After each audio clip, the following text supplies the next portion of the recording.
دوستو، آج میں آپ کو جو کہانی بتانے جا رہا ہوں وہ دراصل ایک ماں کے بارے میں ہے، اور یہ ایک دردناک کہانی ہے۔ ایک زمانے کی بات ہے کہ ایک ماں ہوتی ہے اور اس کا ایک بچہ ہوتا ہے۔ تو وہ اسکول میں پڑھتا ہے، تو اسکول سے کال آتی ہے کہ آپ اپنے بچے کا رزلٹ لینے آئیں۔ 3 سال کا جب یہ بچہ ہوتا ہے تو اس کے والد کا انتقال ہوتا ہے، تو اس کی ماں ہی رہتی ہے، اور اس کے پاس یہ جب لیٹر ریسیو ہوتا ہے تو اس کی ماں اس کے بچے کے پاس جاتی ہے اور اس کا رزلٹ کنڈکٹ کرتی ہے۔ تو دوستو، جب یہ بچہ دیکھتا ہے اپنی ماں کو تو وہ پریشان ہو جاتا ہے اور اپنی ماں کو غلط سمجھتا ہے، اور اپنی ماں کو کہتا ہے کہ امی تو ادھر کیوں آئی؟ تمہارا ادھر آنا مناسب نہیں ہے، تمہاری ایک آنکھ نہیں ہے اور تم ایک بدصورت عورت ہو۔ تو یہ مجھے اپنے جو دوست ہیں وہ مجھے برا بھلا کہتے ہیں۔ دوستو، اس کے بعد اس کی ماں کی محبت اتنی تھی کہ جب بھی بیٹے کی یاد آتی تو اس کے اسکول چلی جاتی تھی، لیکن اس کے بیٹے کو یہ اچھا نہیں لگتا تھا۔ دوستو، جیسے یہ بچپنے سے نکلا بڑا ہوتا گیا تو اس کی ایک دن شادی ہو گئی، تو اس کی بیوی آ گئی۔ تو دوستو، یہ کینیڈا شفٹ ہو گیا اور ادھر اپنی ماں کو بھی لے کے گیا۔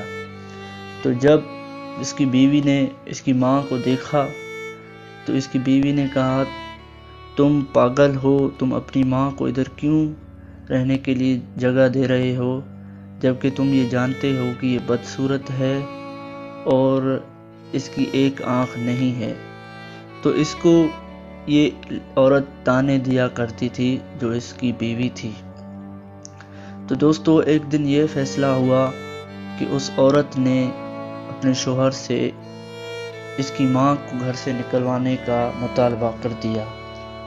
تو اس کا شوہر تھوڑا پریشان ہوا اور اس نے اپنی بیوی کی بات مان لی۔ تو اس نے فوراً اپنی ماں کو کہا، تم چلے جاؤ، میں تمہارے لیے فلائٹ کراتا ہوں، کیونکہ وہ کینیڈا شفٹ ہو گیا تھا، تو میں تمہاری فلائٹ پاکستان کراتا ہوں، تم پاکستان چلے جاؤ۔ دوستو، اس کے بعد وہ فلائٹ کراتا ہے اور اس کی ماں کی آنسو بند نہیں ہوتے جب وہ گھر سے اس کو نکلنے کا کہتا ہے اور فلائٹ کا کہتا ہے۔ دوستو، یہ جب ماں، ایک درد بھری ماں جو درد لے کر اپنے ملک آتی ہے اپنے بچے کو چھوڑ کر، اس کا دل نہیں کرتا، اس کو دھکے دے کے باہر نکالا جاتا ہے۔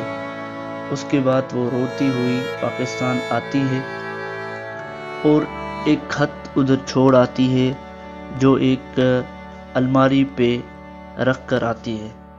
دوستو، کچھ دنوں کے بعد گھر سے نکلوانے کے بعد وہ اس کا بیٹا وہ خط پڑھتا ہے۔ اس میں یہ لکھا ہوتا ہے کہ بیٹا، تم مجھے بہت عزیز ہو، اور جو تم مجھے تانے دیتے ہو کہ تم بدصورت ہو اور تمہاری ایک آنکھ نہیں ہے، ہمیشہ یہ بات تم سے چھپاتی رہی ہوں کہ تم جب چھوٹے تھے، 3 سال کے تھے، جب تم چھوٹے تھے تو تم اپنے کھلونوں کے ساتھ کھیل رہے تھے اور اپنے بیڈ سے نیچے گرے اور ایک کھلونا تمہاری جا کے آنکھ میں لگا اور وہ آنکھ تمہاری پوری کی پوری ڈیمیج ہو گئی۔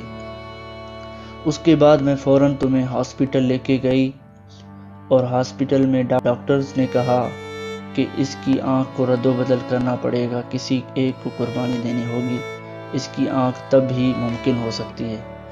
تو میں نے یہ قربانی دے دی اور میں نے ایک آنکھ نکلوا کے تمہیں دے دی کہ میرے بیٹے کی جو نظر ہے وہ مجھ سے زیادہ ہو، اور وہ مجھ سے بہت پیار کرتی تھی، میں اپنے بیٹے سے بہت پیار کرتی تھی، اس لیے میں نے وہ آنکھ قربان کر دی۔ جب اس نے یہ پڑھا تو اس کی آنکھوں سے آنسو نکل آئے اور وہ سیدھا پاکستان آیا، اور وہ ڈھونڈتا رہا، ایک شہر میں گیا جو بیسیکلی لاہور کا تھا۔ جب لاہور میں آیا تو اس نے گلیاں چھان ماری، لیکن اس کی ماں کا اتا پتہ نہ چل سکا۔ تو اس نے جب پوچھا ایک دکان والے سے کہ یہاں بوڑھی عورت کا گھر تھا تو اس نے اسے کہا اس کو تو 3 دن ہوئے ہیں مرے ہوئے، وہ گزر گئی ہے اور وہ یہاں کہیں قبرستان میں دفن ہے۔ تو اس کے آنسو بند نہیں ہوئے اور وہ بھٹکتا رہا، روتا رہا۔ تو دوستو، یہ تھی آج کی درد بھری کہانی۔ ملتے ہیں اگلے ویڈیو میں۔ دوستو، ہمیں ہمیشہ اپنی ماں کی عزت کرنی چاہیے، اس کی محبت کو اہمیت دینی چاہیے، اور ہمیشہ ہمیں یہ چاہیے کہ ہم اپنی ماں کی خدمت کرتے رہیں، محبت کی قدر کرتے رہیں۔